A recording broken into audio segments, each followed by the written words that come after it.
Shalom, selamat pagi jemaat dikasih Tuhan. Kita kembali berjumpa dalam renungan pagi. Mari pagi ini kita akan kembali bersama-sama merenungkan firman Tuhan, supaya melalui firman Tuhan kita terus diteguhkan, dikuatkan dalam iman dan pengharapan.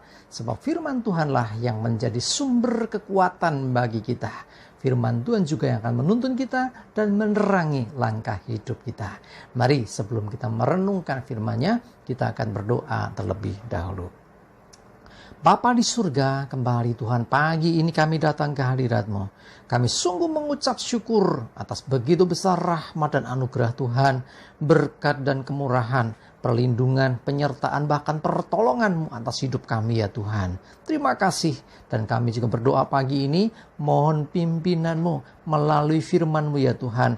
Mari Tuhan singkapkan dan nyatakan kebenaran firman-Mu, dan juga urapi kami semua, sehingga kami bisa menangkap pesan Tuhan, menangkap rema yang dari Tuhan, dan juga mengerjakannya dalam hidup kami. Terima kasih, dalam nama Tuhan Yesus kami bersyukur dan berdoa. Amin. Mari jemaat dikasih Tuhan, kita akan sama-sama buka Alkitab kita. Renungan pagi ini saya ambilkan dari 1 Petrus 1 ayat yang ke-18 dan 19. 1 Petrus 1 ayat 18 dan 19 saya bacakan. Sebab kamu tahu bahwa kamu telah ditebus dari cara hidupmu yang sia-sia, yang kamu warisi dari nenek moyangmu. Itu bukan dengan barang yang fana, bukan pula dengan perak atau emas, melainkan dengan darah yang mahal, yaitu darah Kristus yang sama seperti darah anak domba yang tak bernoda dan tak bercacat.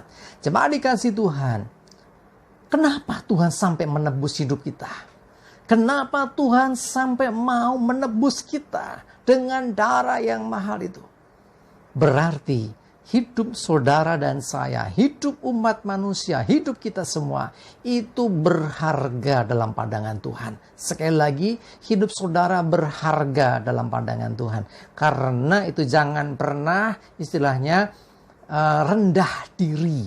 Jangan pernah menganggap diri, ya aku kisopo ya. Jangan sampai minder, jangan sampai kita nggak percaya diri gara-gara latar belakang kita, gara-gara mungkin kita bukan orang-orang yang punya kepandaian, mungkin kita bukan orang-orang yang kaya. No, jangan sampai kita berpikiran itu. Ingat, siapapun saudara, kaya atau miskin, pinter ataupun tidak pinter, berpendidikan tinggi ataupun rendah, orang kota ataupun orang desa, orang gunung sekalipun, sama di hadapan Tuhan. Kita semua butuh ditebus, dan Tuhan sudah menebus hidup kita dari cara kita hidup yang lama. Dengan apa? Bukan dengan perak atau emas, dengan darah yang mahal. Sampai segitunya, dengan pemahaman begini, bahwa sesungguhnya hidup saudara dan saya itu berharga dalam pandangan Tuhan. Seberapa berharga? Kadang-kadang kita sering mendengar harga diri seseorang direndahkan, harga diri seseorang dijatuhkan. Saya mau beritahu saudara, tidak ada apapun juga yang di dunia ini yang bisa menurunkan harga diri seseorang sesungguhnya, kalau dia menyadari bahwa hidupnya sudah ditebus dengan darah Yesus. Artinya hidup kita itu disamakan nilainya dengan darah Yesus. Luar biasa. Ya, untuk menebuskan ini nilainya harus sama dengan nilai yang ditebus. Nah, artinya hidup kita, kita ini sopo toh sampai Tuhan mau menebus dengan harga yang mahal, bukan emas, bukan perak, tetapi dengan darah yang mahal. Hidup saudara dan saya berharga dalam pandangan Tuhan. Karena itu, jangan sia-siakan, jangan remehkan dirimu sendiri. Juga jangan remehkan orang lain, hargai dirimu sendiri, hargai orang lain. Kenapa? Karena Tuhan saja menghargai hidup kita setara dengan darah Yesus Kristus. Wah, luar biasa. Kenapa Tuhan sampai sebegitu memandang istimewa? Apa yang istimewa dari kita? Coba lihat sama-sama dalam Kejadian 1 ayat 27. Saya bacakan. Maka Allah menciptakan manusia itu menurut gambarnya. Menurut gambar Allah diciptakannya dia laki-laki dan perempuan, diciptakannya mereka. Perhatikan, manusia kita semua diciptakan menurut gambarnya.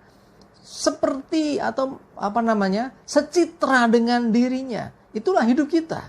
Jadi kita diciptakan secitra dengan Allah, segambar dan serupa dengan Allah. Karena itu berharga dalam pandangan Tuhan hidup manusia. Ya, mau dia saat jatuh dalam dosa, manusia itu sudah istilahnya kotor mau seperti apa, Tuhan tetap mau menebus. Kenapa? Karena manusia diciptakan secitra dengan dirinya, segambar, serupa dengan Allah. Manusia ini sangat dikasihi oleh Tuhan, begitu besar kasihnya, sampai untuk memperolehnya kembali, ya, untuk membersihkan manusia itu kembali supaya bisa dikembalikan di posisinya semula. Menjadi orang-orang yang bersih dari dosa harus dengan darah yang mahal. Ibaratnya gini, kalau saya punya uang 100 ribu, uang 100 ribu yang saya punya ini baru. Kemudian uang itu jatuh di pinggir jalan atau di jalan, kelindes sepeda, kena lumpur, kena kotoran ayam atau telek pitik, nah istilahnya. Kotor kan? Kira-kira nilainya berubah enggak? Nilai uang itu berubah nggak gara-gara kelindes sepeda, kena lumpur, bahkan kena tahi ayam atau lek pitik gitu? Tidak berubah. Yang dibutuhkan apa? Ya, walaupun nilainya tidak berubah, saya yakin ya saudara kalau punya uang jatuh kelindes sepeda, kena telek pitik itu, saya yakin nggak langsung diambil dimasuk ke dompet. Betul nggak? Itu uangku terus langsung masuk ke dompet. Saya yakin nggak. Saudara akan apa yang dilakukan? Pasti akan dibersihkan lebih dulu. Nah, itulah gambaran hidup kita.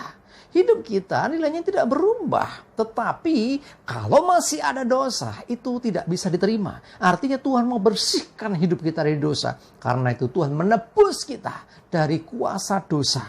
Jadi hidup kita yang ditebus ini dibersihkan dengan darahnya. Baru setelah itu kita dibawa ke dalam kemuliaan. Bapak Ibu sudah dikasih Tuhan. Hidupmu berharga. Karena itu Yesus selalu berkata bahwa bukan orang sehat yang membutuhkan tabib, bukan orang benar yang membutuhkan pertolongan juru selamat. Jadi Yesus datang untuk orang berdosa. Tuhan Yesus mengasihi orang berdosa, tetapi benci dosa. Ya, orangnya dikasih, dosanya yang dibenci. Karena itu orangnya diselamatkan, dibersihkan, dicuci hidupnya dari dosa, sehingga hidupnya kembali bersih. Sekarang kita semuanya orang-orang yang sudah ditebus. Artinya hidup kita berharga. Jangan pernah meremehkan dirimu sendiri. Ayo optimalkan dirimu. Lakukan sesuatu bagi kerajaan Allah. Lakukan sesuatu untuk sesuatu yang berkenan di hadapan Tuhan. Ingat, Tuhan sudah menebus kita dari dosa. Sehingga kita sekarang memiliki hidup yang baru. Hidup yang telah ditebus dengan darah yang kudus. Amin. Kita berdoa. Bapa di surga, terima kasih. Kami bersyukur Tuhan untuk penebusan yang Kau lakukan atas hidup kami. Untuk membebaskan kami, membersihkan kami dari segala kuasa dosa dan maut. Sehingga kami menjadi orang-orang tebusan milik-Mu yang berharga. Sekalipun harus dengan darah yang mahal, yaitu darah Yesus. Terima kasih Tuhan. Mari Tuhan Kau selalu jaga lindungi hidup kami. Jauhkan kami dari segala celaka dan mara bahaya. Biarlah damai sejahtera dan berkat-Mu ya Tuhan selalu menyertai hidup kami hari ini. Terima kasih. Kami mengucap syukur hanya di dalam nama Tuhan Yesus. Kami berdoa. Haleluya. Amin. Mari jemaat dikasih Tuhan, semangat terus. Maju terus dalam iman dan pengharapan. Tuhan Yesus memberkati kita semua. Amin.